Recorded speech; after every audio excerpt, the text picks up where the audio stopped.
ذاکرہ صاحبہ آپ کو سب سے پہلے ویلکم کرتے ہیں، اور ابھی ماشاءاللہ ہمارا رمضان المبارک کا مہینہ چل رہا ہے، اس میں آپ یہ بتائیں، جیسے ہم نے پہلے بات کی کہ ایک ہوتا ہے حسن اخلاق، انسان طریقے پیار سے بات کرے، اخلاق سے بات کرے۔ ہمارے یہاں آج کل ہر کوئی جلدی میں ہے، کسی کے پاس ٹائم نہیں ہے کہ کسی راہ چلتے کو مسکرا کے دیکھ کے کوئی اگر راستہ بھی پوچھ رہا ہے تو اس کو بتا دیں کہ یہ راستہ اس طرف ہے کہ اس طرف ہے۔ تو اس گہما گہمی کے دور میں ہم رمضان میں کیا کر سکتے ہیں کہ ہماری روٹین میں وہ ایکٹیویٹیز آ جائیں کہ ہم تھوڑا سا صبر سیکھ لیں، تھوڑی سی ہماری روٹین دھیمی پڑ جائے، ہم اپنوں کو ٹائم دینا شروع کر دیں، ہمارے اپنے نیچر میں اپنی جو ہے انسائیڈ ہم اپنا ایک صبر جو ہے کا بیج ہے وہ بوڑ سکیں۔ اعوذ باللہ من الشیطان الرجیم، بسم اللہ الرحمن الرحیم۔ سب سے پہلے تو آپ سب کو رمضان المبارک کی بہت مبارکباد۔ 15 روزے ہم سب نے الحمدللہ بہت اچھی طرح اور بہت اچھے موسم میں گزارے، اور جس سوال کے تحت آپ بات کر رہی ہیں، یقیناً رمضان کا مہینہ ہی صبر سکھانے کے لیے، جیسے میرے بھائی نے ابتدا میں کہا کہ یہ مہینہ ہے ہی صبر سکھانے کے لیے۔ پھر مولا کائنات امیر المومنین علیہ الصلوۃ والسلام یہ ارشاد فرماتے ہیں کہ انسان اپنی زبان کے نیچے چھپا ہوا ہے، پہلی بات۔ دوسرا جملہ آپ نے فرمایا کہ بولو تاکہ پہچانے جاؤ، تو جو کچھ اندر ہے وہ زبان کے ذریعے الفاظ کی صورت میں ہی باہر آتا ہے، یعنی انسان ریفلیکٹ کرتا ہے خود کو اپنے الفاظ کے ذریعے، پہلی بات ہو گئی۔ دوسری، کچھ ڈاکٹر صاحب موجود ہیں، مزید اس پر روشنی ڈالیں گے کہ کچھ ہماری نیوٹریشنل ریکوائرمنٹس ہیں جن کی وجہ سے ہم اس طرح کی ڈیفیشنسیز میں مبتلا ہوتے ہیں کہ ہم ڈپریشن، انزائٹی اور اگریشن کے کچھ ایسے رویوں کو شو کرتے ہیں جو بے صبری اور جذباتیت کے مظاہرے کے طور پہ سامنے آتے ہیں۔ جی بالکل۔ پھر جب انسان خدا کی ذات پر اپنا اعتماد چھوڑ دیتا ہے اور صرف اپنے آپ کو پہلے رکھتا ہے، دوسروں کو سوچنا چھوڑ دیتا ہے، دوسروں کی بھلائی کے بارے میں سوچنا چھوڑ دیتا ہے، اور ایک کولیبریٹو لائف سے نکل کے انڈیویجول لائف کی طرف زیادہ انکلائنڈ ہو جاتا ہے، تب بھی اس طرح کے رویے بہت حد تک دیکھنے میں آتے ہیں۔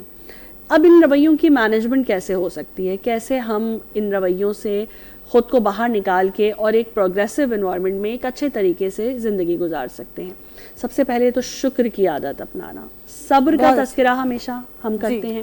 لیکن پروردگار کو جو سب سے زیادہ پسندیدہ ہے وہ صبر سے بھی زیادہ شکر ہے۔ وہ شکر گزار بندوں کو پسند فرماتا ہے اور چاہتا ہے کہ انسان اس کا شکر ادا کرے۔ قرآن کریم میں سورہ الحمد، بسم اللہ الرحمن الرحیم کے بعد جب ہم الحمد کو شروع کرتے ہیں تو الحمد ہمیں شکر کی ہی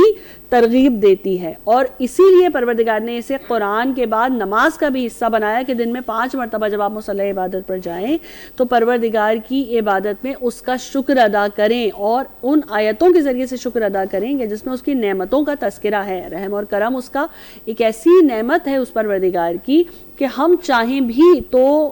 اس سے باہر، اس کی دائرہ رحمت سے باہر نہیں نکل سکتے۔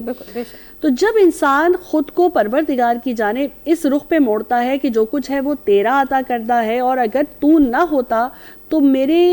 کوئی پرسان حال نہ تھا، کوئی نہ تھا کہ جو مجھے کچھ عطا کرتا، تو پھر خود بخود وہ انکساری کی طرف جاتا ہے، وہ تواضع کی طرف جاتا ہے، وہ عجز کی طرف جاتا ہے، وہ سر جھکانے کی طرف جاتا ہے، وہ دوسروں کی مدد کی طرف جاتا ہے، وہ صلہ رحمی کی طرف جاتا ہے۔ بالکل۔ اور پھر جب وہ صلہ رحمی کی طرف چلا جاتا ہے تو پھر ایز سوسائٹی ہم گرو کرنا شروع ہوتے ہیں۔ بہت اچھی بات۔ جب ہم اپنے آپ کو لیتے ہیں تو پھر ہم سوسائٹی کو بھول جاتے ہیں۔ بالکل ایسا ہی۔ جو ہمیں حکم دیا گیا کہ جو تمہارے قریب ترین اقربا کے لیے کیوں اتنا زیادہ فوکس ہے اسلام؟ اسی لیے ہے کہ جب تم ایک ایسی سوسائٹی میں رہو گے کہ جس میں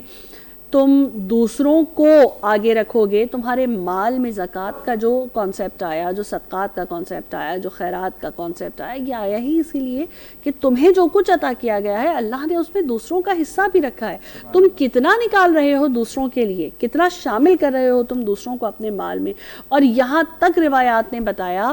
کہ کس کے نصیب کا کس کو مل رہا ہے، کیا کہنے۔ اور جب کسی کا نصیب آپ کے ساتھ جڑا ہوا ہے، آپ کو نہیں پتا کہ وہ اماؤنٹ بہت چھوٹا سا اماؤنٹ، لیکن جو ہمارے مرحومین دنیا سے چلے جاتے ہیں تو اکثر ہم ان کے لیے نماز کا اور روزے کا اہتمام کرواتے ہیں۔ یہ وہ اہتمام ہوتا ہے کہ جس کا ثواب جانے والے کو تو ملا مجھ کو ملا, لیکن وہ جس کو وہ اماؤنٹ ٹرانسفر ہو رہا تھا اس کے نصیب سے کیا پتا کہ مجھے کتنا ملٹیپلائی ہو کر مل رہا تھا. بہت چھوٹا سا اماؤنٹ ہے کہ جو ہم اس کے لیے ڈیووٹ کر دیتے ہیں, لیکن وہی جب ملٹیپلائی ہو کر آتا ہے تو وہ بہت زیادہ بن جاتا ہے. بہت اچھا, بہت اچھی بات آپ نے کی ہے, اور اسی کو جو ہے آگے میں کنٹینیو کرنا چاہوں گی. ذاکرہ صاحب, آپ جیسے پہلے بھی آپ نے بہت اچھے طریقے سے آپ ایکسپلین کر رہی تھی, تو اب رمضان المبارک کی ایک اپنی روٹین ہوتی ہے, اس میں ہم اپنا جو ہے کہتے ہیں کہ بھائی وہ کام جو آپ پہلے کرتے ہیں, پتہ ہوتا ہے نہیں کرنا چاہتے لیکن پھر بھی ہم لوگ کر لیتے ہیں, لیکن رمضان میں خاص ہماری ایک روٹین ہوتی ہے, اس کو فالو کیا جاتا ہے اور ہم اس کے حساب سے اپنی زندگی کو بسر کرتے ہیں. تو رمضان میں ظاہر ہے ہر چیزوں کا گناہ بھی جو ہے ہم سمجھتے ہیں کہ انسان معاف کر لیتے ہیں, اللہ پاک معاف کرنے والی ذات ہے, لیکن ثواب ڈبل ہو جاتے ہیں. تو اس میں کون سی ایسی ہم عادات اپنے ڈیلی روٹین میں ایڈ کر سکتے ہیں رمضان میں, اور اپنے بچوں کو اور سکھا سکتے ہیں؟ آپ تھوڑا سا اس حوالے سے بتائیں. بالکل, دیکھیے رمضان کا مہینہ جو ہے ڈسپلن کے حوالے سے جو ہمارا ٹائم مینجمنٹ ہے یہی سب سے زیادہ خراب ہے اس وقت, اور اگر یہ ٹھیک ہو جائے گا تو پوری لائف ٹھیک ہو جائے گی. بہترین ہے رمضان کا مہینہ خود کو ڈسپلن کرنے کے لیے, اپنی ٹائم مینجمنٹ کو بہتر کرنے کے لیے. اور جہاں فیملی روٹین کی بات آتی ہے تو فیملی روٹین ہمارے, جیسے ڈاکٹر صاحبہ نے بھی ابھی تذکرہ کیا کہ ہمارے جو روٹین ہے وہ اتنا خراب ہو چکا ہے, ہم ٹائم اورینٹڈ نہیں رہے ہیں, جبکہ اللہ تعالیٰ نے ہر چیز میں ٹائم کو پہلے فضیلت دی ہے. اور جب تک آپ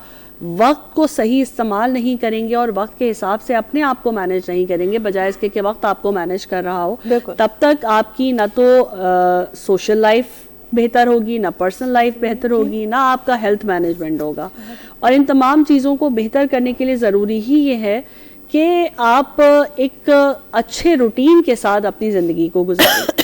اب رمضان میں کیونکہ ایک سحری کا اور افطار کا سلسلہ ایسا ہوتا ہے کہ اس ڈیوریشن میں بہت تھوڑا سا گیپ آتا ہے, اس کو ہم کس طریقے سے یوٹیلائز کر سکتے ہیں فروٹفلی. جو ہمارا افطار مینیو ہے یہ ایک بڑی ڈیبیٹل چیز ہے. ہاں, یہ ایک ایسا روٹین ہے جس کو ہم نے آؤٹ آف دا روٹین کوئی چیز بنا لیا ہے. ہمارے لیے رمضان جب آتا ہے تو ہمارا رمضان جو ہے وہ پکوان اورینٹڈ رمضان ہے, بالکل عبادت اورینٹڈ کے بجائے ہم کھانا اورینٹڈ رمضان گزارتے ہیں. اور خواتین کا جو سارا ٹائم ہے وہ اسے پکانے میں, اور حضرات کا جو ٹائم ہے آئی ایم سوری ٹو سے وہ سامان لانے میں, ہاں آج بیسن لے آؤ, آج ٹماٹر لے آؤ, ایگزیکٹلی وہ اس چیزوں کے بالکل ان کو اور نئی فرمائشیں اور پھر ان تمام چیزوں کا بہرحال ایک انکریجمنٹ بھی ملتی ہے اس سے بہت اچھی کہ آپ اپنے گھر کو اور اچھے سے مینج کر سکیں. لیکن میں یہ سمجھتی ہوں کہ اسے ہم اگر ہیلدی ایٹنگ کی طرف, کلین ایٹنگ کی طرف چلے جائیں